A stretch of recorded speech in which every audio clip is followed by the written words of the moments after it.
स्वागत है। आज हम एक बहुत ही दिलचस्प और मतलब काफी आम सिस्टम डिजाइन सवाल की गहराई में जा रहे हैं। एक यूआरएल शॉर्टनिंग सेवा कैसे बनाई जाए। सोचिए टाइनी यूआरएल या bit.ly जैसी सेवाओं के बारे में। हाँ, वो जो लंबे मुश्किल से याद रहने वाले वेब पतों को छोटे आसान लिंक्स में बदल देती हैं। बिल्कुल। और ये बाहर से देखने में काफी सीधी लगती है। एक लंबा यूआरएल दो, एक छोटा यूआरएल मिल जाएगा। हाँ, और उस छोटे लिंक पर क्लिक करो और आप फौरन असली लंबे वाले पते पर पहुंच जाते हैं। लेकिन पर्दे के पीछे इसे लाखों करोड़ों यूजर्स के लिए भरोसेमंद और तेज बनाना वो एक बड़ी इंजीनियरिंग चुनौती है। सही कहा। आज की हमारी ये जो गहन चर्चा है ये दिए गए स्रोतों पर आधारित है जो इस पूरी डिजाइन प्रक्रिया के अलग अलग पड़ावों को मतलब खोलकर समझाते हैं। हम देखेंगे कि शुरुआत में ट्रैफिक का अनुमान कैसे लगता है, सिस्टम की मुख्य जरूरतें क्या हैं। हाँ, और डेटा कैसे स्टोर किया जाता है और वो कौन सी तकनीकें हैं जो इस छोटे करने के जादू को संभव बनाती हैं। तो हमारा मिशन है इन स्रोतों से सबसे जरूरी बातें निकालना और समझना। और स्केल की बात करें तो होस्ट, ये वाकई चौंकाने वाला है। स्रोतों के मुताबिक हमें एक ऐसे सिस्टम के बारे में सोचना है जो हर दिन 100 मिलियन यानी 10 करोड़ नए यूआरएल्स को संभाल सके। 10 करोड़ रोज, बाप रे। हाँ। और इसके दो मुख्य काम हैं, जैसा आपने कहा।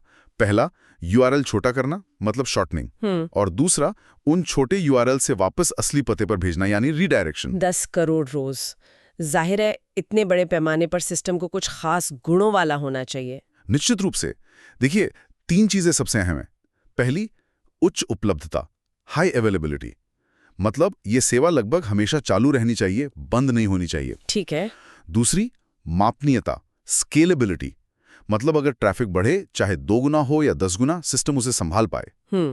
और तीसरी, दोष सहिष्णुता, फॉल्ट टॉलरेंस, यानी अगर सिस्टम का कोई एक हिस्सा, मान लीजिए कोई सर्वर खराब भी हो जाए, तो पूरी सेवा ठप ना पड़े, चलती रहे। समझ गई। तो उस विशाल पैमाने और इन जरूरतों को ध्यान में रखते हुए किसी भी डिजाइन की शुरुआत कहाँ से होती है? पहला कदम क्या है? पहला और सबसे जरूरी कदम है समस्या को ठीक से समझना और डिजाइन का दायरा तय करना, मतलब सही सवाल पूछना। सही सवाल जैसे कि सेवा का सटीक व्यवहार क्या होगा, ट्रैफिक कितना अपेक्षित है, जैसे आपने बताया 10 करोड़ रोज, छोटा यूआरएल कितना छोटा होना चाहिए। हाँ, जितना हो सके उतना छोटा, है ना? बिल्कुल।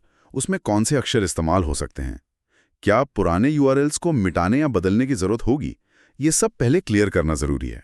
हाँ, ये स्पष्टता बहुत जरूरी है। जैसे स्रोत बताते हैं कि ट्रैफिक 10 करोड़ नए यूआरएल प्रतिदिन है, छोटा यूआरएल जितना संभव हो उतना छोटा, और इस्तेमाल होने वाले अक्षर भी तय है, 0 से 9, छोटे A से Z और बड़े A से Z, यानी कुल 62 विकल्प प्रति कैरेक्टर। हाँ, और एक अहम बात जो डिजाइन को थोड़ा सरल बनाती है, स्रोत मानकर चलते हैं कि छोटे यूआरएल्स को डिलीट या अपडेट करने की जरूरत नहीं है। सही। इन बुनियादी सवालों के जवाब मिलने के बाद हम करते हैं back of the envelope estimation, मतलब मोटे तौर पर जरूरी संसाधनों का हिसाब लगाते हैं। ये हमें सिस्टम के आकार का अंदाजा देता है। अच्छा, ये दिलचस्प है। तो 10 करोड़ यूआरएल प्रतिदिन के हिसाब से क्या आंकड़े निकलते हैं? मतलब रफली अगर 10 करोड़ यूआरएल रोज बन रहे हैं तो हर सेकंड कितने बने? आप 10 करोड़ को 24 घंटे 60 मिनट 60 सेकंड से भाग दें तो ये लगभग 1160 लिखने के ऑपरेशन, राइट ऑपरेशंस प्रति सेकंड होते हैं। 1160 हर सेकंड। और पढ़ने के ऑपरेशंस, जब लोग छोटी लिंक पर क्लिक करते हैं, वो तो कहीं ज्यादा होंगे शायद। हाँ बिल्कुल। स्रोत का अनुमान है कि पढ़ने, रीड के ऑपरेशन लिखने से मान लीजिए 10 गुना ज्यादा होते हैं। 10 गुना? हाँ, तो 1160 गुणा 10 यानी करीब करीब 11,600 रीड्स प्रति सेकंड। ये साफ तौर पर एक रीड हैवी सिस्टम है जहां पढ़ने का काम लिखने से कहीं ज्यादा होता है। 11,600 क्लिक्स हर सेकंड, ये तो बहुत ज्यादा है। और अगर ये सिस्टम मान लीजिए 10 साल चलता है तो कुल कितने यूआरएल्स जमा हो जाएंगे? 10 करोड़ रोज, 365 दिन, 10 साल, ये आंकड़ा पहुंचता है 365 बिलियन यानी 365 अरब यूआरएल्स पर। 365 अरब, बाप रे। और इन्हें रखने के लिए जगह कितनी चाहिए होगी?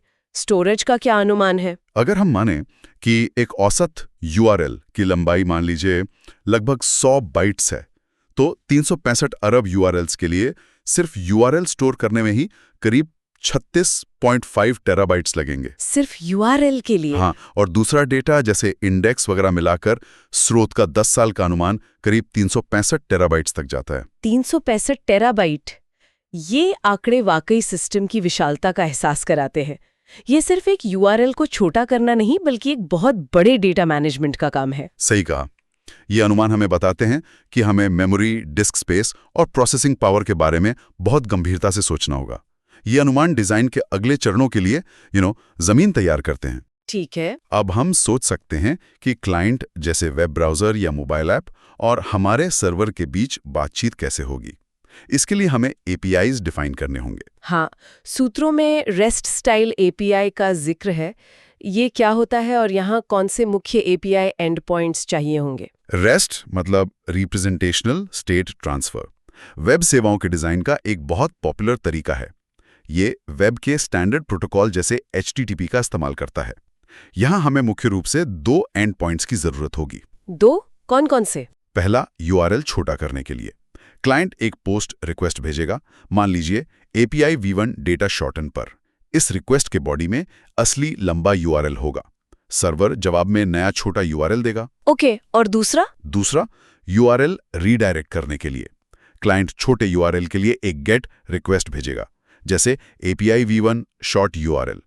सर्वर इस रिक्वेस्ट को प्रोसेस करके क्लाइंट को असली लंबे URL पर रीडायरेक्ट कर देगा। ये रीडायरेक्ट कैसे काम करता है? मतलब जब कोई छोटे लिंक पर क्लिक करता है तो सर्वर क्या करता है और क्या इसमें कोई अलग-अलग तरीके भी हैं? हाँ, देखिए, जब सर्वर को छोटे URL जैसे tinyurl.com XYZ123 का अनुरोध मिलता है, वो अपने डेटा स्टोर, चाहे वो डेटाबेस हो या कैश, उसमें XYZ123 को ढूंढता है। ठीक है। और उससे जुड़ा लंबा URL निकालता है। फिर वो ब्राउज़र को एक HTTP रीडायरेक्ट स्टेटस कोड और लंबे URL का पता भेजता है। यहाँ 2 मुख्य स्टेटस कोड इस्तेमाल होते हैं, 301 और 302, और इनका चुनाव एक महत्वपूर्ण डिज़ाइन निर्णय है। 301 और 302, इनमें क्या फ़र्क है और ये डिज़ाइन को कैसे प्रभावित करते हैं? देखिए, 301 का मतलब है परमानेंटली मूव्ड, मतलब स्थायी रूप से स्थानांतरित।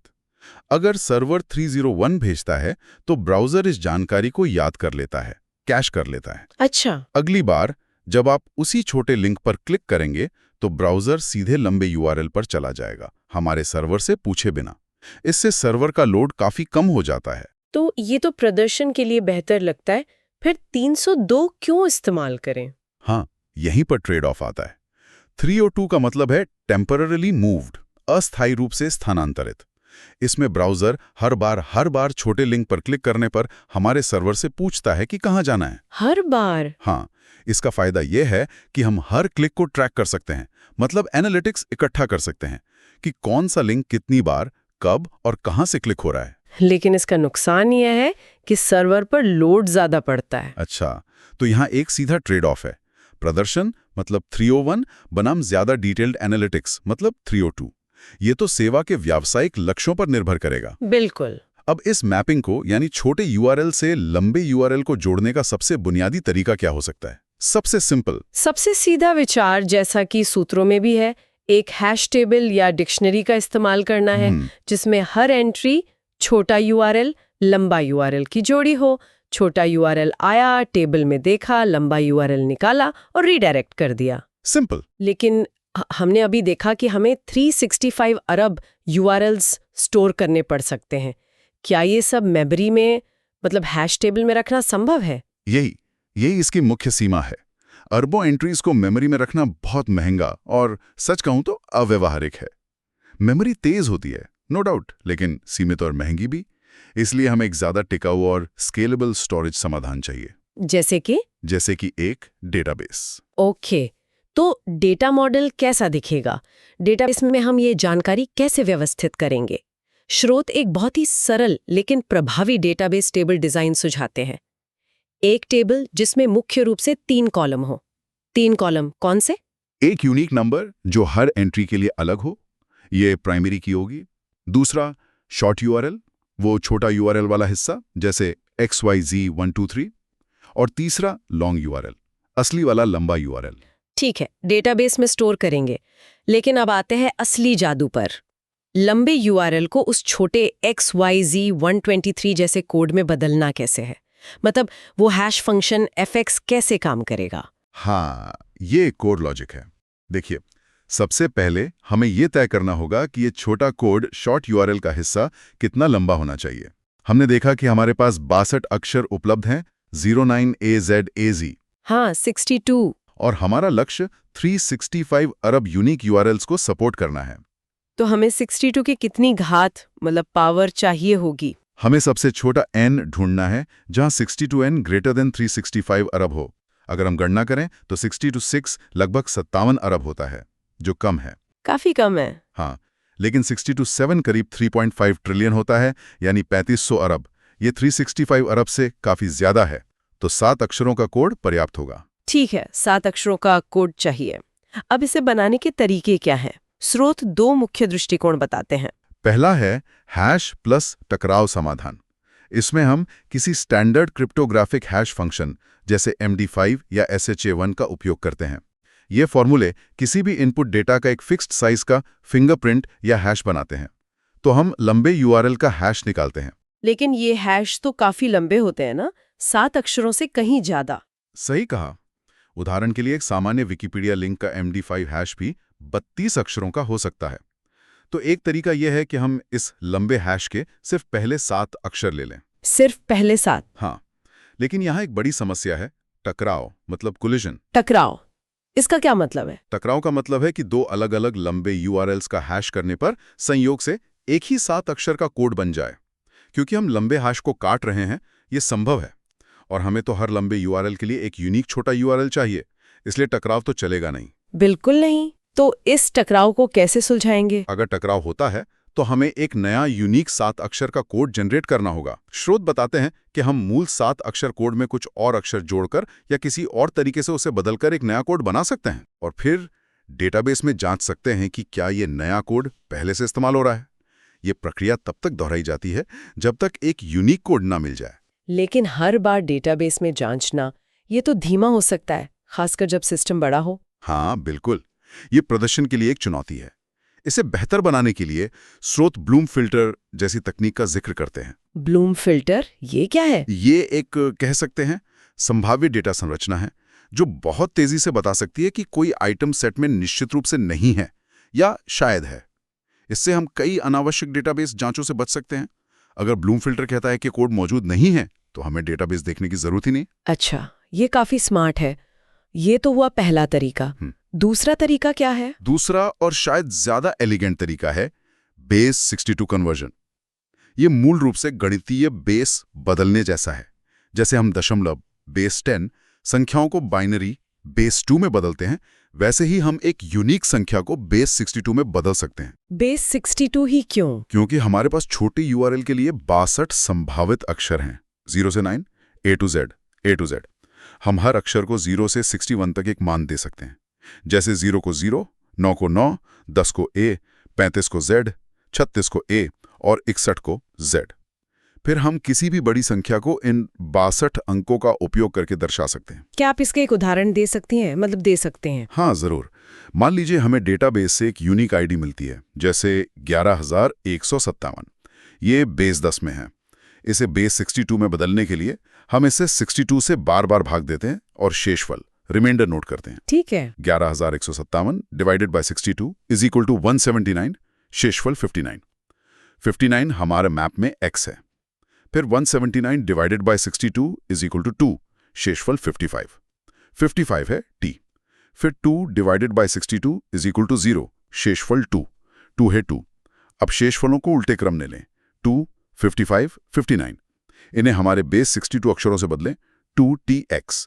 तो यूनिक आईडी 11157 बेस 62 में 2tx बन गया। अच्छा, तो इन दोनों तरीकों में मुख्य अंतर क्या है? बेस 62 बेहतर क्यों माना जा रहा है? देखिए, यहाँ एक बुनियादी चुनाव है। क्या आप शुरू से ही यूनिकनेस की गारंटी चाहते हैं, या आप थोड़ा ज्यादा प्रोसेसिंग करके टकराव संभालने को तैयार हैं?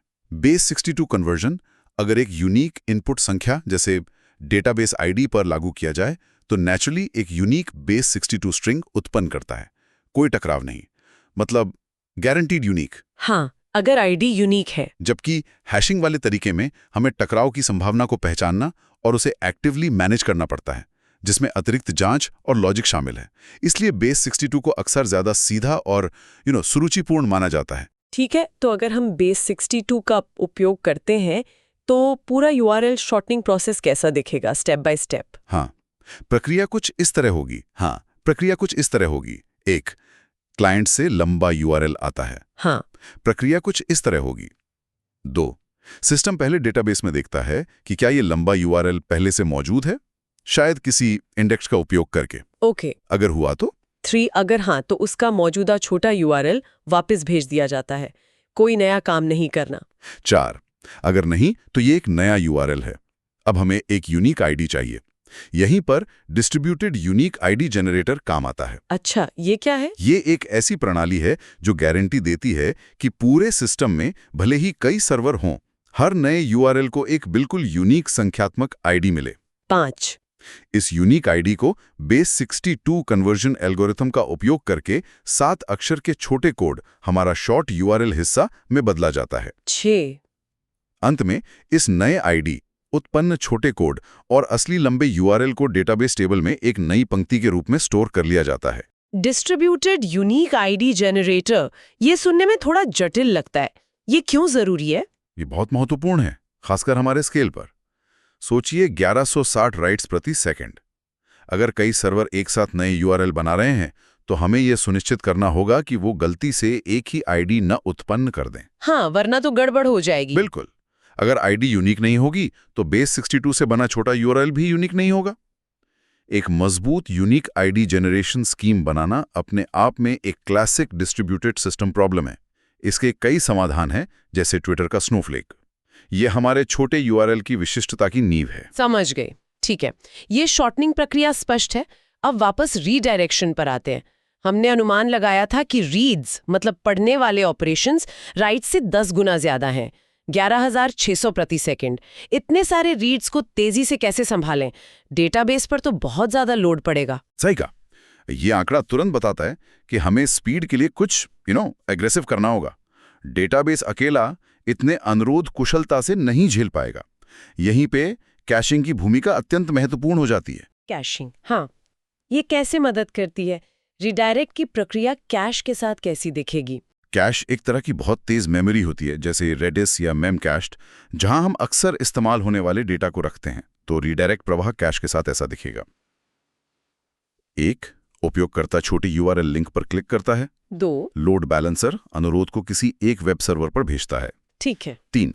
वेब सर्वर सबसे पहले कैश में जांचता है, क्या ये छोटा यूआरएल, मान लीजिए XYZ123, कैश में मौजूद है। 4. कैश हिट, अगर हाँ तो संबंधित लंबा यूआरएल कैश से ही मिल जाता है। सर्वर तुरंत रीडायरेक्ट भेजता है। ये बहुत तेज होता है, डेटाबेस तक जाने की जरूरत ही नहीं पड़ी। वाओ। 5. कैश मिस, अगर कैश में नहीं मिलता है तब सर्वर मुख्य डेटाबेस में उस छोटे यूआरएल को ढूंढता है। 5. Cache miss. 6. अगर डेटाबेस में मिल जाता है तो सर्वर लंबा यूआरएल लेकर उपयोगकर्ता को रीडायरेक्ट करता है। साथ ही, और ये जरूरी है, ये छोटा यूआरएल लंबा यूआरएल जोड़ी को कैश में भी डाल देता है। अच्छा, ताकि अगली बार जल्दी मिले। इसी यूआरएल का अनुरोध आने पर वो कैश से ही मिल जाए, यानी कैश हिट हो। 7वां, अगर डेटाबेस में भी नहीं मिलता है तो इसका मतलब है कि ये एक अमान्य या गलत छोटा यूआरएल है और सर्वर एक एरर प्रतिक्रिया भेज सकता है। तो कैशिंग अनिवार्य रूप से डेटाबेस के लिए एक सुरक्षा कवच की तरह काम करती है। ज्यादातर रीड रिक्वेस्ट को खुद ही संभाल लेती है। बिल्कुल सही, क्योंकि सिस्टम रीड हैवी है। कैशिंग का प्रदर्शन पर बहुत बड़ा बहुत पॉजिटिव प्रभाव पड़ता है। ये डेटाबेस पर लोड नाटकीय रूप से कम कर देती है, जिससे सिस्टम तेज और ज्यादा रिस्पॉन्सिव रहता है। हाँ, ये तो बहुत जरूरी है। बेशक कैश मैनेजमेंट अपने आप में एक विषय है, जैसे कैश का आकार कितना हो, कौन सा डेटा कैश करें, पुराने या कम इस्तेमाल होने वाले डेटा को कैश से कैसे निकालें, कैश इवेक्शन नीतियां, ये सब भी सोचना पड़ता है। ये सब बहुत बढ़िया है। तो हमने देखा कि एक यूआरएल शॉर्टनर बनाने में क्या क्या शामिल है। पहले तो समस्या और पैमाने को समझना, फिर एपीआई डिजाइन करना, डेटा स्टोरेज के लिए डेटाबेस चुनना। हाँ, फिर छोटे कोड बनाने के तरीके, जैसे हैशिंग बनाम बेस 62, और उनके फायदे नुकसान। यूनिक आईडीज का महत्व और सबसे जरूरी भारी री-ट्रैफिक को संभालने के लिए कैशिंग का इस्तेमाल। हाँ, ये मुख्य बिल्डिंग ब्लॉक्स हैं। और स्रोत कुछ और जरूरी बातों पर भी इशारा करते हैं जिन्हें वास्तविक दुनिया के सिस्टम में नजरअंदाज नहीं किया जा सकता। अच्छा, जैसे कि रेट लिमिटिंग, ये सुनिश्चित करना कि कोई एक उपयोगकर्ता या बॉट सिस्टम पर हजारों रिक्वेस्ट भेजकर उसे धीमा या बंद ना कर दें। मतलब प्रति उपयोगकर्ता या प्रति आईपी पते पर अनुरोधों की संख्या को सीमित करना जरूरी है। हाँ, सुरक्षा के लिहाज से। बिल्कुल। फिर स्केलिंग का विवरण। वेब सर्वर को स्केल करना अपेक्षाकृत आसान है क्योंकि वो अक्सर स्टेटलेस होते हैं, बस और मशीनें जोड़ते जाएं। लेकिन डेटाबेस जो स्टेटफुल है उसे स्केल करना ज्यादा जटिल है। कैसे करते हैं उससे? उसके लिए डेटा को कई सर्वरों में बांटना पड़ता है जिसे शार्डिंग कहते हैं, और डेटा की कॉपी बनानी पड़ती है जिसे रेप्लिकेशन कहते हैं। ये जरूरी तकनीकें हैं। ठीक है, और एनालिटिक्स, जैसा हमने 3 और 2 रीडायरेक्ट के संदर्भ में बात की, क्लिक्स को ट्रैक करना, कब, कहां से, कितने, ये अक्सर व्यापार के लिए बहुत महत्वपूर्ण होता है। इसके लिए एक अलग डेटा पाइपलाइन बनानी पड़ सकती है। सही। और आखिर में विश्वसनीयता, मतलब सिस्टम की समग्र विश्वसनीयता, स्थिरता, डेटा हमेशा सही रहे और उपलब्धता हमेशा चालू रहे, सुनिश्चित करने के लिए मॉनिटरिंग, अलर्टिंग, बैकअप जैसी चीजें भी बहुत जरूरी हैं। ये सारे बिंदु मिलकर दिखाते हैं कि कैसे एक ऊपरी तौर पे सीधी लगने वाली सेवा यूआरएल छोटा करना वास्तव में एक जटिल डिस्ट्रीब्यूटेड सिस्टम इंजीनियरिंग का उदाहरण है। ये सिर्फ एक स्ट्रिंग को दूसरी में बदलना नहीं है। नहीं, बिल्कुल नहीं। इसमें बड़े पैमाने पर डेटा प्रबंधन, प्रदर्शन अनुकूलन, यूनिकनेस की गारंटी और दोष सहिष्णुता जैसी कई परतें शामिल हैं। वाकई सतह के नीचे बहुत कुछ चल रहा होता है। बिल्कुल। और यहाँ एक अंतिम विचार है जिस पर श्रोता सोच सकते हैं। देखिए, ये डिजाइन तो कोर फंक्शनैलिटी पर केंद्रित है, लेकिन एक मॉडर्न यूआरएल शॉर्टनर में और क्या क्षमताएं हो सकती हैं? जैसे कस्टम छोटे यूआरएल बनाने की सुविधा, या पासवर्ड सुरक्षित लिंक्स, या शायद समय सीमित लिंक जो कुछ समय बाद एक्सपायर हो जाएं। हाँ, ये सब भी होता है। हाँ, और इनमें से प्रत्येक सुविधा डिजाइन में अपनी नई जटिलताएं और नए ट्रेड ऑफ लाएगी। ये दिखाता है कि सिस्टम डिजाइन एक सतत विकास की प्रक्रिया है, ये कभी खत्म नहीं होती।